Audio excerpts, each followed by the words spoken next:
আজকের গল্প oil paint. গল্প লেখা ও পাঠে আমি চিরঞ্জিত, এডিটিং কুশল। আচ্ছা, আপনারা কি আমাদের এখনও শুনছেন কিন্তু সাবস্ক্রাইব করেননি?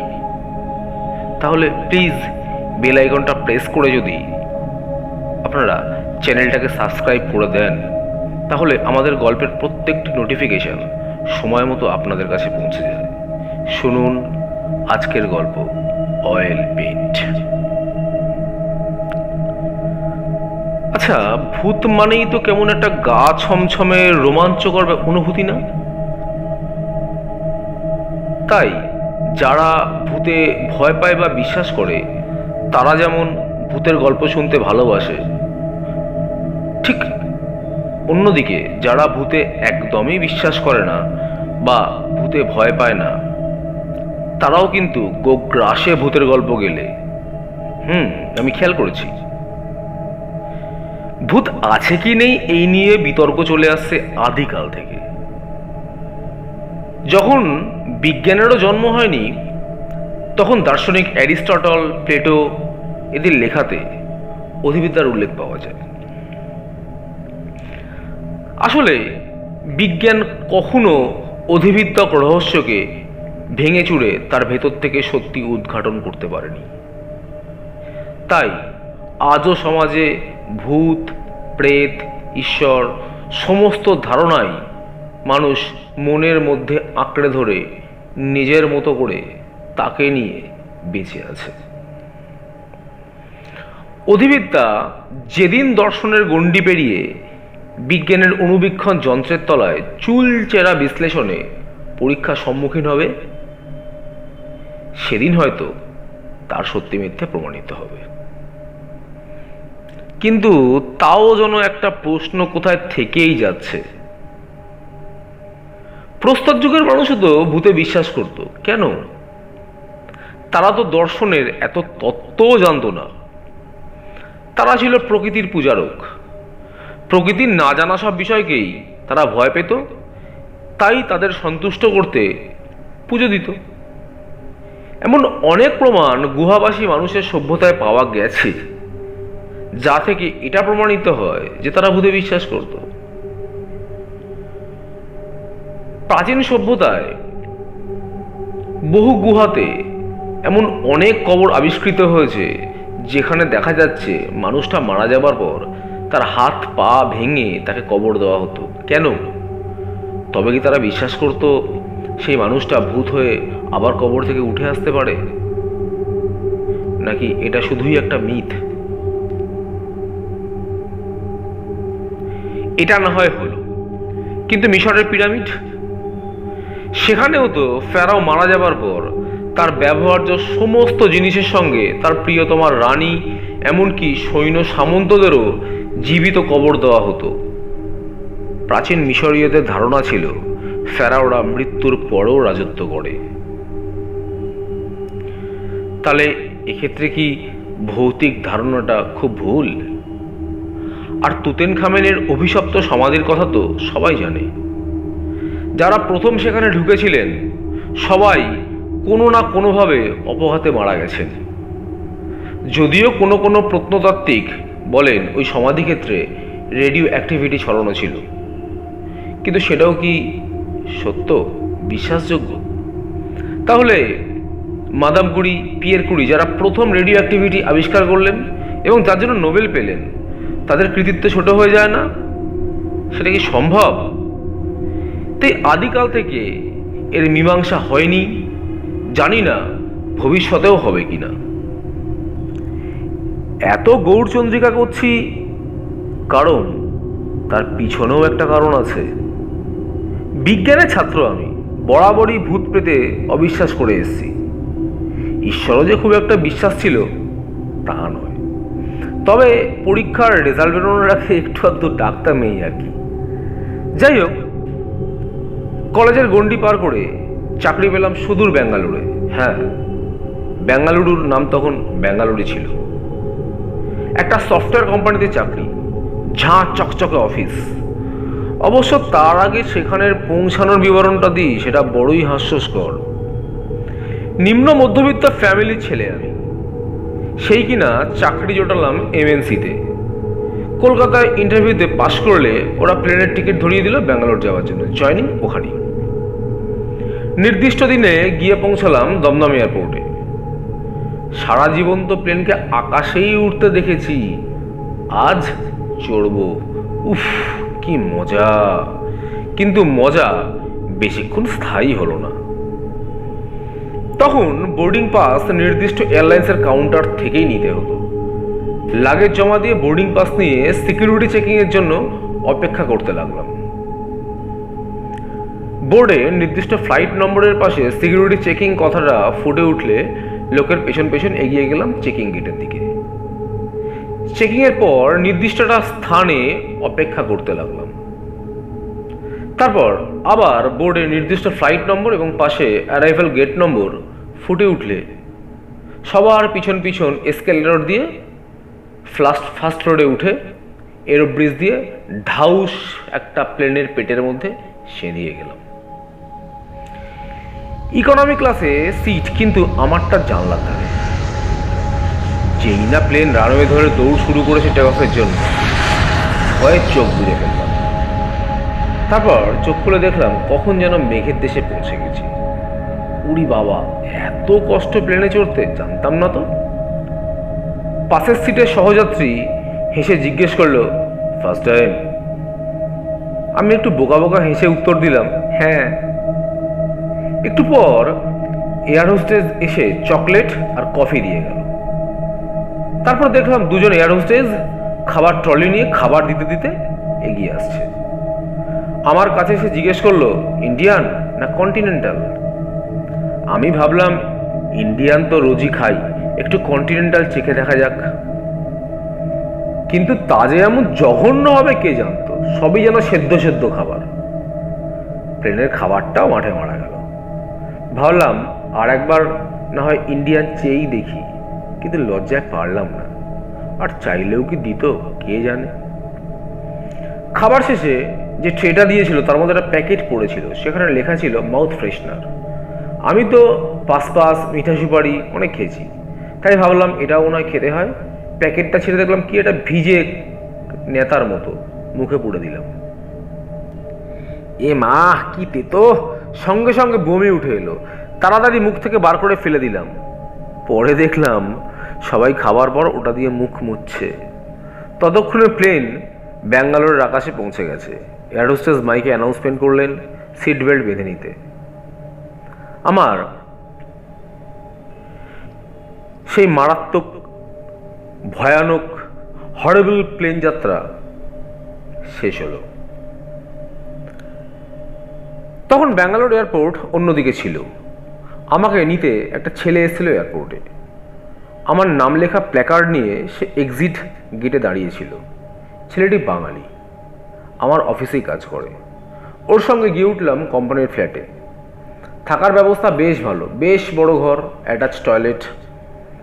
কিন্তু খাবার দেখেই চোখে জল চলে এলো। টিফিনে ইডলি, লাঞ্চে সাম্বার রাইস, রাতে পুদিনা পাতার কারি পাতা দিয়ে রান্না করা সবজি, ডাল, ডিমের ঝোল।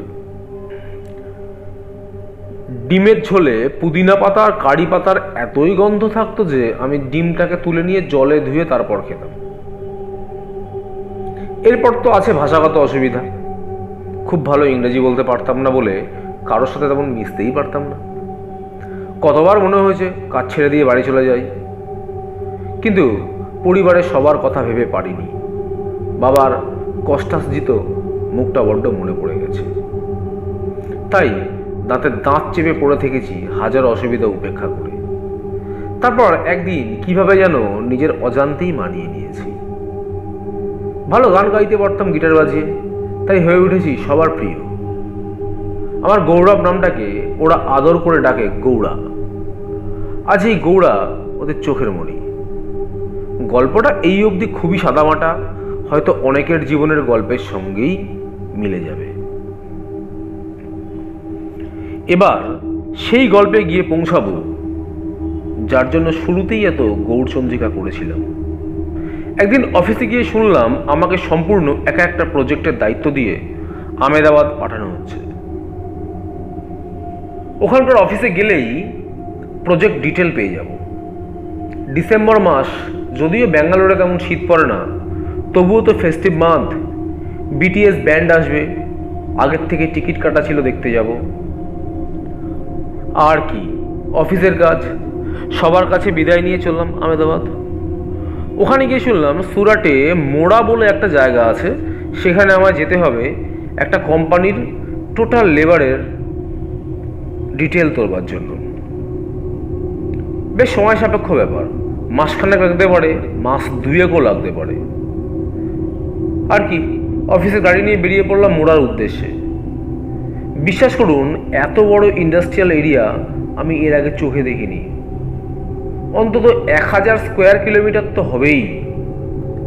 তাপ্তি নদীর ধার ঘেঁষে একের পর এক কারখানা। কি নেই সেখানে? এনটিপিসি, রিলায়েন্স, লরসেন অ্যান্ড টুব্রো, কিফকো, কত ছোট বড় কোম্পানি। আরব সাগরের পাশেই। আরব সাগর থেকে যে গ্যাস তোলা হচ্ছে তার পাইপলাইন দিয়ে সরাসরি চলে আসছে রিলায়েন্সের ওয়ার্কশপে, আর সেখান থেকে পাইপলাইন দিয়ে তা পৌঁছে যাচ্ছে গুজরাটের বাড়ি বাড়ি। কি উন্নত জায়গা! কারো কাজের কোনো অভাব নেই। কত রাজ্যের লোক সেখানে গিয়ে ভিড় করেছে কাজের সন্ধানে। তার মধ্যে কিছু বাঙালিও আছে যাদের সঙ্গে আমার পরিচয় হয়েছিল, আর তাদের একজনের জন্যই হয়তো আমি বেঁচে গিয়েছিলাম। গল্পটা সঠিক সময় বলবো, না হয়। অফিসের গাড়ি আমাকে নিয়ে গিয়ে তুললো একটা 3 স্টার কটেজে, নাম মোহর ভিলা। হয়তো সেটা কোনো এক সময় জমিদার বাড়ি গোছের কিছু একটা ছিল। আমার জন্য সম্পূর্ণ একটা আলাদা কটেজ। সামনে একটা বড় বারান্দা, ঘরটাও তেমনিই বড়। দেখার মধ্যে যেটা সবচেয়ে অনবদ্য তা হলো বাথরুমটা। আমার দেশের বাড়ির থাকার ঘরও এত বড় নয়। সারা কটেজে আভিজাত্যের ছোঁয়া। সামনের বারান্দায় বিশাল একটা কাঠের দোলনা ঝোলানো। ঘরের মধ্যে মানানসই সব অ্যান্টিক মূর্তি, আর দেওয়ালে ঝোলানো একটা বিশাল বড় অয়েল পেইন্ট। তাতে আঁকা রয়েছে কোনো এক রাজপুরুষের অবয়ব। কিন্তু ছবিটার দিকে তাকিয়েই প্রথম দর্শনেই কেমন জানি অস্বস্তি হতে লাগলো। এক ঝটকায় মন থেকে সমস্ত অস্বস্তি দূর করে আমি স্নান সেরে লাঞ্চ করে কর্মক্ষেত্রের উদ্দেশ্যে বেরিয়ে পড়লাম। প্রথম কদিন কিন্তু বেশ নির্বিঘ্নেই কাটলো। সকালে উঠে ফ্যাক্টরির গাড়িতে ফ্যাক্টরি চলে যেতাম। সারাদিন কাজ সেরে রাতের দিকে ফিরে আসতাম কটেজে। তারপর স্নান সেরে খেয়ে দিয়ে ঘুম। এই মাঝ ডিসেম্বরেও এখানে প্রচণ্ড গরম। শুনলাম এখানে শীত নাকি পড়েই না। ঘটনা শুরু হলো এক রবিবারে। সেদিন ছুটি থাকায় সকালে ঘুম থেকে উঠে ফ্রেশ হয়ে ব্রেকফাস্টের অর্ডার দিলাম। ব্রেকফাস্ট করে ল্যাপটপটা নিয়ে বাইরের বারান্দায় দোলনাটায় গিয়ে বসলাম। এতদিন এসছি, কিন্তু সময়ের অভাবে দোলনাটা চড়া হয়নি। গিয়ে বসতেই সেটা একটু দুলে উঠল। বেশ বড় কাঠের দোলনা। আমি পা গুটিয়ে বাবু হয়ে বসে এক মনে কাজ করতে থাকলাম। বেশ তন্ময় হয়ে গিয়েছিলাম কাজের মধ্যে। হঠাৎ মনে হলো পাশে দাঁড়িয়ে কেউ যেন দোলনাটা দোলাচ্ছে। চোখ তুলে দেখলাম কেউ তো নেই, কিন্তু দোলনাটা দুলেই চলেছে। এমন তো হবার কথা নয়। কিন্তু কাজে এতই মগ্ন ছিলাম যে ভেবে দেখলাম না ব্যাপারটা কি। ভাবলাম হাওয়াতে দুলছে হয়তো, কারণ মাথার উপরে একটা সিলিং ফ্যান ঘুরছিল। কাজ করতে করতে আবার যেন মনে হলো কেউ পাশে দাঁড়িয়ে আছে। চোখের কোণ দিয়ে তাকে যেন দেখতে পাচ্ছি। ল্যাপটপ থেকে চোখ তুলে দেখলাম চারদিক খাঁ খাঁ, কিন্তু দোলনাটা তখনও বেশ জোরেই দুলে চলেছে, যা কখনোই হাওয়ার দ্বারা সম্ভব নয়। ঠিক তখনই ফ্যাক্টরি ওভারসিয়ার বাবু দেখলাম আসছে আমার সঙ্গে দেখা করতে। কাজের দরকারও ছিল, তাছাড়া ওনার আবদার ছিল আজকের ছুটির দিনটা যেন ওনার বাড়িতেই কাটাই। কারণ উনিও বাঙালি, তাই হয়তো মাটির টান। উনি বহু বছর দেশ ছাড়া, তাই কাছে আমায় পেয়েই হয়তো একটু আবেগপ্রবণ হয়ে উঠেছিলেন। একই আমি বঙ্গ সন্তান, তাই ব্রাহ্মণ। আর উনিও ব্রাহ্মণ, নাম সমীরণ মুখার্জি। উনি গাড়ি নিয়ে এসেছিলেন। উনি আসার পর কথা প্রসঙ্গে ভুলেই গেলাম দোলনাটার কথা। ওনার বাড়ি থেকে ফিরলাম একেবারে রাতের খাবার খেয়েই। সারা দিনটা বেশ আনন্দেই কাটলো। বাড়ি ছাড়ার পর সেই যে পরিবারের সকলের সঙ্গে কাটানো ছুটির দিনগুলোকে মিস করতাম, আজ অনেক দিন পর সেই স্বাদটা যেন কিছুটা হলেও ফিরে পেলাম। সমীরন্দার বাড়ি ভিলা থেকে কিলোমিটার 6 দূরে নদীর ধারে একটা বেশ শান্ত পরিবেশে। বাড়িতে বৌদি ছাড়া রয়েছেন তাদের 5 বছরের মেয়ে ঈশিতা। বেশ হাসি খুশি আমোদে স্বভাবের মেয়ে ঈশিতা সারাদিন আমার সঙ্গে সঙ্গেই ঘুরল। আমি যে ওদের পরিবারে একেবারে নতুন আনকোড়া, সেটা এই একরত্তি মেয়ের ব্যবহারে কোনোভাবেই প্রকাশ পেল না। ওর জন্যেই আরো সহজেই এই পরিবারটার সঙ্গে মিশে গেলাম। ফেরার সময় বৌদি বলল, ভাই ছুটি পেলেই চলে এসো, লজ্জা পেও না, এটাকে নিজের বাড়ি বলেই ভেবো। আগেই বলেছি, এখানে শীত ঋতু তার আঁচলখানি মেলে ধরে না, তাই ভরা ডিসেম্বরও বেশ গরম অনুভব হয়। ভিলায় ফিরে স্নানে গেলাম। বাথরুমে একটা বড় বাথটব রয়েছে। রোজই ভাবতাম অফিস থেকে ফিরে ওতে ঠান্ডা জল ভরে কিছুক্ষণ শরীরটাকে তাতে ডুবিয়ে রাখব, কিন্তু সারাদিন খাটাখাটনির পর ফিরতে এত রাত হয়ে যেত যে ইচ্ছেটা অঙ্কুশেই বিনাশ হয়ে যেত। আজ সকালে একবার ভেবেছিলাম, কিন্তু সমীরন্দা চলে আসাতে আজও সেই ইচ্ছা পূরণ হয়নি। গাঁ ঘরের ছেলে আমি, ছোটবেলা পুকুরে অনেক চুবুনি খেয়েছি। বাথটবের মজাই হয়তো আলাদা, তাই ওটাকে দেখাই স্তব, লোভ সম্বরণ করতে পারছি না। কিন্তু ভাগ্যলক্ষ্মীও আমার ওপর প্রসন্নই হচ্ছেন না এখনো। রাত অনেক হয়ে গিয়েছিল, স্নান সেরে শুয়ে পড়লাম। ঘর অন্ধকার করে শোয়া আমার বরাবরের অভ্যেস, না হলে আমার ঘুমই আসে না। শুয়ে ঘুমিয়েও পড়েছিলাম।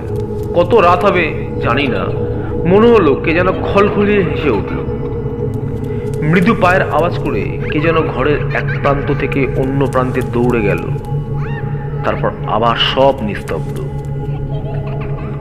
এতটাই গাঢ় ঘুমে তলিয়ে গিয়েছিলাম যে উঠে আলো জ্বালিয়ে দেখব কি হয়েছে তার আর ইচ্ছা করল না। এয়ার কন্ডিশনের শীতলতায় গায়ের কম্বলটাকে আরেকটু বেশি করে টেনে নিয়ে মুড়ি দিলাম। সকালে ঘুম ভাঙলে যথারীতি সবই ভুলে গেলাম। গ্রামের ছেলে আমি, ভীতু বলে কেউ কোনোদিনও অপবাদ দেয়নি। গাঁয়ে থাকার সময় কত আগান বাগান শ্মশান মশান ঘুরে বেরিয়েছি ভূত দেখার আশায়, কোনো দিনই সফল হইনি। তাই বিশ্বাসও করিনি এসবে কোনোদিনও আমি। সেজন্যই হয়তো রাতের ওই ব্যাপার আমার মনে কোনো দাগ কাটতে পারেনি। সেদিনও ফ্যাক্টরি থেকে ফিরতে বেশ রাত হলো। ডিনার অর্ডার করলে ওরা ঘরেই দিয়ে যায়। স্নান শেষ হওয়ার আগেই দরজায় টোকা পড়ল। ডিনার সেরে ঘড়ির দিকে তাকিয়ে দেখলাম 11:05 হয়েছে। ঘুমের চোখ দুটো টেনে আসছিল। লাইট নিভিয়ে শুয়ে পড়লাম। রাতে হাসির শব্দে আমার ঘুম ভেঙে গেল। শব্দটা যেন আজ বড্ড কাছ থেকে আসছে। ঘর জুড়ে কারা জানি দৌড়ে বেড়াচ্ছে। চুপ করে শুয়ে থেকে শোনার চেষ্টা করলাম। হাসির দমক যেন ক্ষণে ক্ষণে বেড়ে যেতে লাগলো। যারা ঘরে দৌড়ে বেড়াচ্ছে তারা যেন কোনো গোপন সংকেতে টের পেল আমি জেগে উঠেছি। হঠাৎ কে যেন আমার গলা চেপে ধরলো। আমার দম বন্ধ হয়ে আসতে লাগলো। হাতড়ে হাতড়ে বেডসাইড ল্যাম্পটা জ্বালিয়ে দিলাম। ঘরটা হালকা নীল আলোয় ভরে উঠল। তখনও কেউ যেন আমার গলা চেপে আছে। আমি উঠে বসতেই গলার বাঁধন আলগা হয়ে এলো। ছবিটার দিকে চোখ পড়তেই মনে হলো ছবিটার চোখ বেয়ে যেন রক্তের ধারা নেমে আসছে। চারিদিকের মূর্তিগুলো সবকটা একসাথে খলখলিয়ে হয়ে উঠল। তারপরে আমার আর কিচ্ছু মনে নেই। ঘুম যখন ভাঙল তখন বেশ বেলা হয়ে গেছে। ঘড়ির দিকে তাকিয়ে দেখলাম 10টা বেজে গেছে। আমি এতক্ষণ ঘুমিয়ে আছি, নিজেই অবাক হয়ে গেলাম। মনটা কেমন বিষণ্ণ, সারা শরীরে কিসের যেন ক্লান্তি চেপে বসেছে। রাতের সব কথা মনে পড়ে গেল। পুরোটাই কি আমার হ্যালুসিনেশন, নাকি সত্যি রাতে জীবন্ত হয়ে উঠেছিল এই ঘরটা, কিন্তু চিন্তা করতে পারলাম না, ভালো লাগলো না। উঠে গিয়ে জানলা দরজা খুলে দিলাম। ঠিক তখনই চোখ পড়ল বেড সাইড ল্যাম্পটার ধারে। হ্যাঁ, ওটা তো জ্বলে রয়েছে। তাহলে প্রশ্নটা তো থেকেই গেল। শরীরের ক্লান্তি কাটাতে এক কাপ কড়া কফি খেলাম। তারপর মনস্থ করলাম আজ আর ফ্যাক্টরি যাব না। যে গাড়িটা আমাকে নিতে আসে তাকে ফেরত পাঠিয়ে দিলাম। বেশ কিছুক্ষণ চোখ বুজে বিছানায় পড়ে রইলাম। কত কিছু ভেবেই চললাম, কোনো হিসেবই যেন মেলাতে পারলাম না। বেলা 12টা নাগাদ উঠে স্নানে গেলাম। শরীরটা আজ বেশ ক্লান্ত, অবসাদগ্রস্ত, তাই শরীরটাকে শীতলতায় ডুবিয়ে দিতে বাথটবের কলটা খুলে দিলাম। আস্তে আস্তে বাথটবটা ঠান্ডা জলে ভরে উঠল। তখন তাতে ডুবিয়ে দিলাম শরীরটাকে। একটু একটু করে সময় কেটে যেতে লাগলো। হঠাৎ কেউ যেন আমার মাথাটা জোর করে জলে চুবিয়ে ধরলো। যত ওঠার চেষ্টা করতে লাগলাম তত জোরে কেউ যেন আমাকে চেপে ধরতে লাগলো। মনে হলো দম আটকে মরে যাবো। ছটফট করতে লাগলাম একটু বাতাসের জন্য, হাত পা ছুটতে লাগলাম, কোনো কিছুতেই কোনো ফল নেই। এরই মধ্যে মনে হলো যেন সমীরন্দ আমার নাম ধরে ডাকছে। জ্ঞান যখন হলো তখন দেখলাম বিছানায় শুয়ে আছি। চারিদিকে গোল করে ঘিরে রেখেছে ভিলার সব কর্মচারী ও ম্যানেজার বাবু। ঘাড় ঘুরিয়ে দেখলাম পাশে সমীরন্দা দাঁড়িয়ে আছে উদ্বিগ্ন মুখে। সমীরন্দা আর ভিলার ম্যানেজারের মধ্যে আগেও মনে হয় কোনো কথা হয়েছিল। এখন ম্যানেজার বাবুকে বলতে শুনলাম, এই ঘরটা বন্ধই থাকে স্যার। কেন থাকে আমিও জানি না, মালিক পক্ষ বলতে পারবেন। আপনাদের অফিস জোর করলো, বলল গেস্ট আছে আর আশেপাশের কোনো ভালো হোটেল নেই। আমাদের সব ঘর বুক ছিল। আপনাদের অফিস জোর করলো বলে বাধ্য হয়ে ঘরটা খুলে রেডি করে দিলাম। সমীরন্দা বললেন, গৌরব উঠে পড়ো। আজ থেকে যতদিন তোমার কাজ না শেষ হচ্ছে ততদিন তুমি আমার বাড়িতেই থাকবে। তুমি আজ ফ্যাক্টরি যাওনি শুনে ভাগ্যিস তোমার খোঁজ নিতে এসেছিলাম। কথাটা কিন্তু উনি অসমাপ্ত রাখলেন। এত লোকের ভিড়েও আমার কপালে বিন্দু বিন্দু ঘাম জমে উঠল একটা চাপা ভয়ে। দাদা আবার বললেন, ঈশিতাও তোমায় খুব মিস করছে, চলো বেরিয়ে পড়া যাক। আমি ক্লান্ত শরীরটাকে টেনে তুলে ব্যাগ গুছিয়ে বেরিয়ে যাওয়ার সময় তাকালাম মূর্তিগুলোর দিকে। তাদের মুখে তখনও যেন হাসি লেগেই রয়েছে। আমার চলে যাওয়াতে ওরা যেন আনন্দই পেয়েছে। ওদের মাঝে আমার উপস্থিতি যেন ওরা মেনে নিতে পারেনি। খুব ইচ্ছে হলো অয়েল পেন্টার দিকে তাকাতে, খুব দেখতে ইচ্ছে হলো অয়েল পেন্টের অভিব্যক্তি, কিন্তু কেন জানি প্রবল ইচ্ছে সত্ত্বেও সেদিকে তাকাতে পারলাম না।